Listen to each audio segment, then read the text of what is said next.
Anyway, on to the news now. His own difficult childhood has been an inspiration to make growing up a little more fun for needy kids. So this morning we're going to introduce you to Darell Hammond, KaBOOM's king of playgrounds. The stories from our chief medical correspondent, Dr. Sanjay Gupta.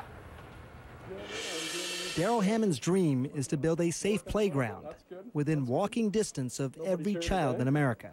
The real spark came when I was reading the paper one morning about two kids who had died and suffocated in a car. They had no place to play. The pure sense of what their life was like versus what my life was like really struck a justice nerve with me. That's probably because his childhood wasn't so easy either.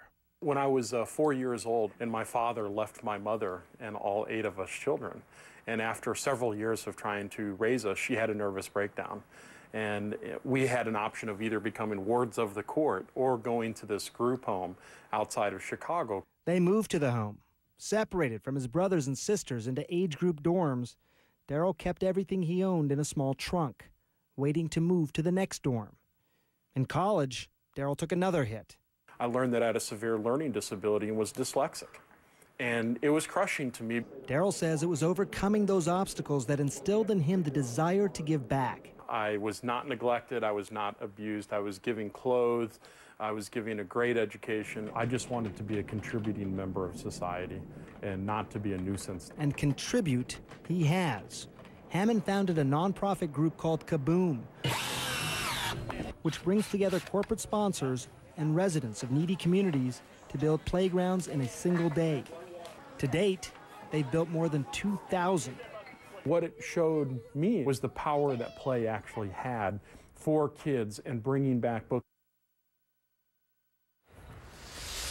All right, we had a bit of a technical problem there, but we got most of that story out there. Sanjay, wrap up what we didn't hear. Well, you know, it's a lot about this idea that he goes into these areas around the country that have been nowadays particularly hard hit. For example, I actually helped him build a playground in Metairie, Louisiana after Hurricane Katrina. People who are familiar with that area may know the Pontiff Park. It's this big park. It was under 5 feet of water, pretty similar to a lot of the places in that area. And they decided to come build a playground. And a lot of community members come together. It's quite a scene. You know, 500 people on that day came together to build. Imagine that happening in your community, especially after something devastating has happened. And they put that playground up. It's a very durable playground. I will say this, Al, sometimes he takes flack saying, look, there's so many things that need to happen to rebuild a busted community after a hurricane or something. And he says, watch the kids play. See how it transforms a community, and it's one of the first signs that things are starting to get better. I have to agree with that. I mean, because, you know, you do think, look, why isn't it schools and libraries? Well, but first of all, we need all of those things.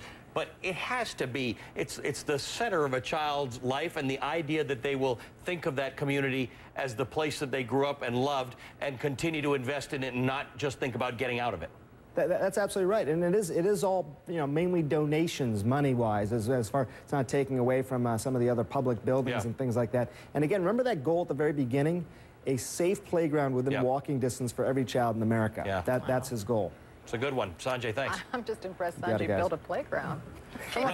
You're impressed by the fact that he built a playground? I know, he Did can you hear fix about brains, the whole brain surgery thing? Yeah. He's not that much different. Multi-talented fellow. Thank you, Sanjay. If you want to know more about Darell's story and the growth of KaBOOM, go to The Chart on CNNHealth.com.